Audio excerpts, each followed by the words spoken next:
Take two. Back in 2014, I met someone who was um, selling Neal's Yard Remedies products in France, which I was pleased about because I like Neal's Yard products. Um, we like to use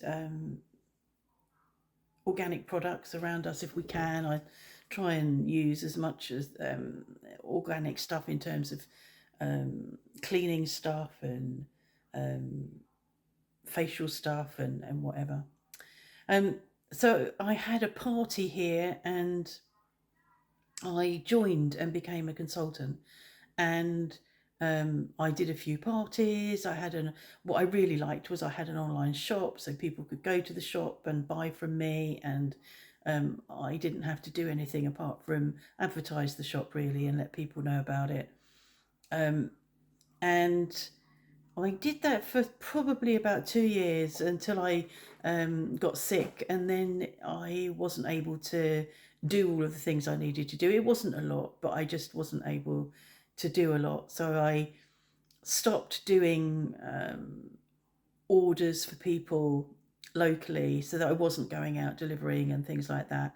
And just left the online shop ticking over, which was fine. And I could order from the online shop, and the discount that I got was really good. As a consultant, I earned 25% of an order. So I could order and get a 25% discount on my products.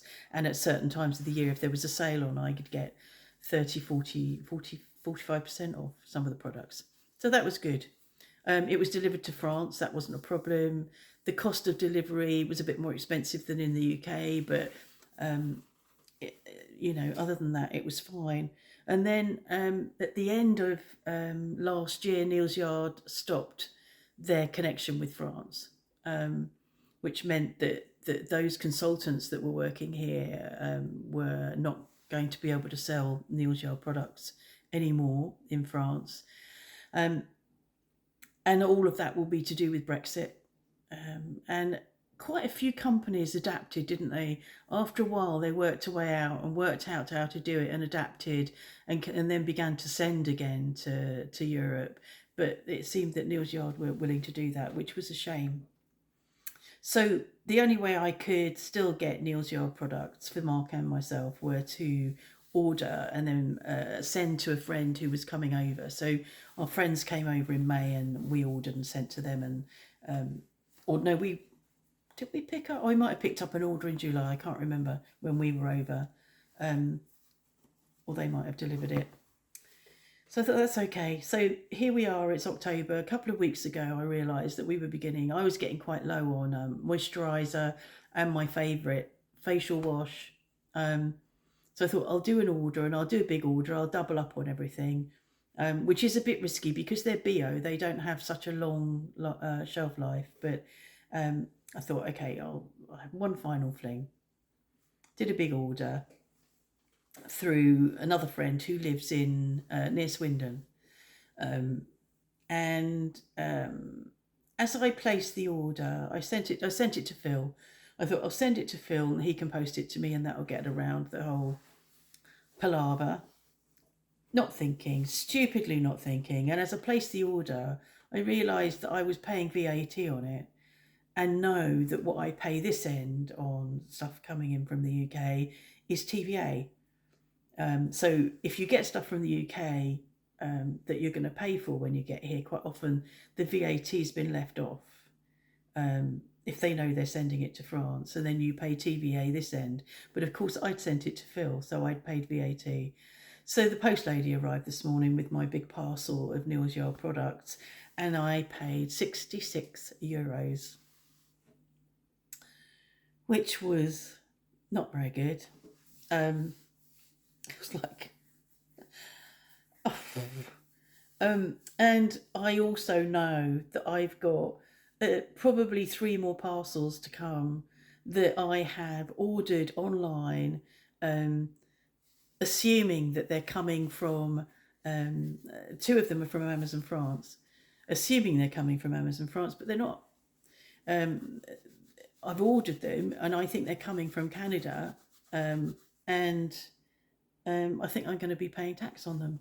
Now that isn't Brexit's fault. I know that, so I'm not blaming Brexit for that. But it's such a pisser to be paying such a large. You're paying out money. You're spending good money. I'm buying decent stuff. Bought a really nice rucksack that will be great for me to not have to carry. It'll be on my shoulders very comfortably. Got everything in it. Free my hands up to carry my CPAP machine and anything else I need to carry when we're traveling, and and a top and a coat that will keep me warm and all of that stuff. So it's stuff that I want and need for Canada, and it's going to cost me at the door. But that's life, isn't it? So that's that. I'm waiting for those to come. And this afternoon, we had our lunch and we had a siesta, and then I said to Mark, we could go out and look for the sink today. We've got a new shower being put in upstairs. Our shower that's up there is about 8 years, I think. It's been up there, and the seals are going, and it needs replacing because those cabinet showers move about a lot, and the seals break, and the seals have been broken a long time, and Mark's sort of redone them with that sealing gunk, but it's not the same. And so we've got a new shower that was delivered the other day, and that's just waiting for the plumber to come back off his holidays. And we thought we would replace the sink. The sink has been there ever since we've been there. So that's 2006. 16 years we've been here, over 16 years. So it's over 16 years old and more, because it belonged to what's his name, who owned it before us. And it doesn't match the pedestal it's on. It's like, but it doesn't matter. We're if it ain't broke, don't fix it sort of thinking. But we thought, well, if we're going to have a nice smart shower, let's sort the sink out. So we went to Leroy Merlin. I always struggle with that one. Travelled over there. It's 40 minutes cross country. Had a wander. Didn't take us long to find what we were looking for, and it's pas disponible, which means it's not actually available at the moment. It's out of stock, but it can be ordered. So we've ordered it, and it's nice because it's quite big, and it comes with its own cabinet underneath it, with lots of drawer space for us. So it means we can get rid of the really horrible set of drawers that are behind us that are really, really old, which I painted years ago, very quickly, deciding to call it was shabby chic, and now it's just shabby shit. It's horrible. So we'll get rid of that. There's a cupboard on the wall facing where the sink will be that can come down and be cleaned and painted to match the cupboard that the sink comes with. So we ordered that, and we were going to go in Cultura. It was really warm today, really warm, and Mark gets really sweaty because he hasn't got hair. It just starts pouring off him when we're inside a shop or somewhere, and it's so warm because there's no airflow. So we came out of there, and I said, well, I looked on Google Maps, and I said, we're only 9 minutes from the Hyundai shop.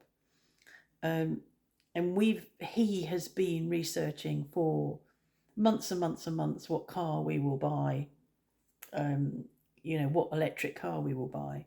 And I said, we're only 9 minutes from the car showroom. Why don't we go there whilst we're over this far?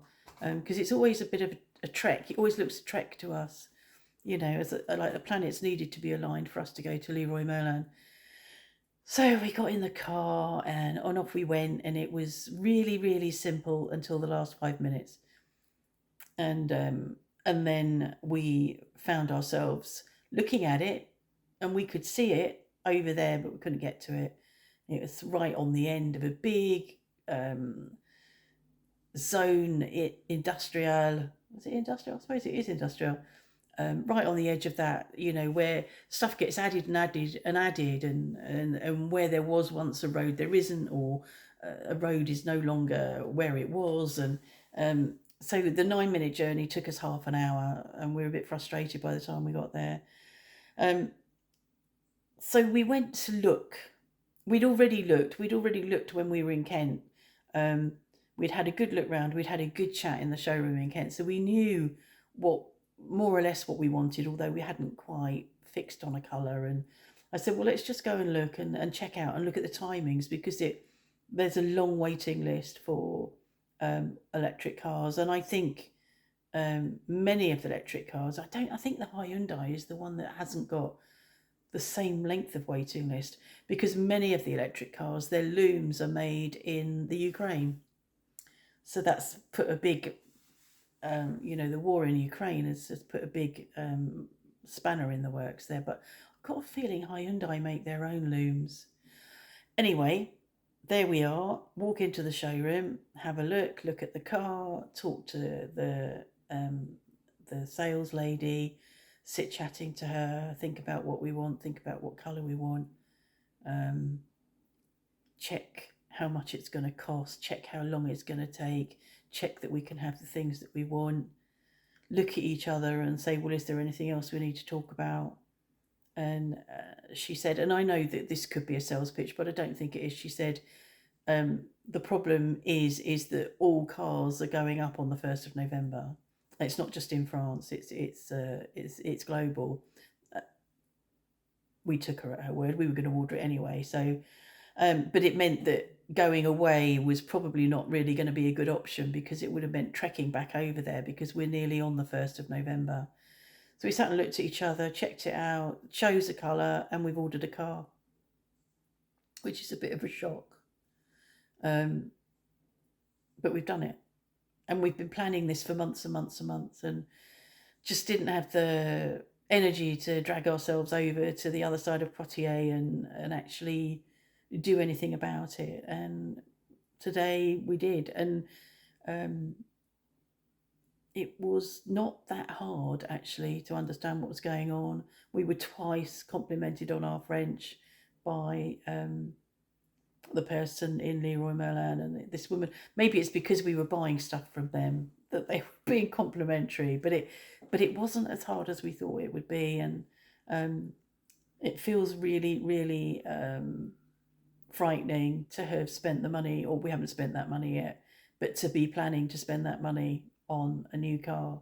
But as Mark explained, it's a bucket list thing, and he didn't know what bucket list was in French. And he explained to her, it's a list of things to do before you die. And she said, oh, I better move the order on quickly then, which was quite good, really, because I think people are a bit wary of making those sort of jokes. It was quite funny. So we won't have it until June at the earliest. That's how long it's going to take. So it'll be, way into next year. But we're on the list now. She actually sat and ordered it in front of us on her computer, which was a bit scary. It was like, oh my God, she's done it. We've done it. So yeah, we went to buy a sink and ordered a car. And we've ordered a sink as well. So, so it's been quite a successful day, really. And we're both a bit knackered. I did quite a bit of walking because I had to keep going back here and over there, follow her around, look at the different colours. And Leroy Merlin is big. It's a big shop. So yeah, we're both a bit knackered, and we're going to go to bed soon. There. So that's that. And I'm sure I'll be back another time with something else to tell you about my shit life.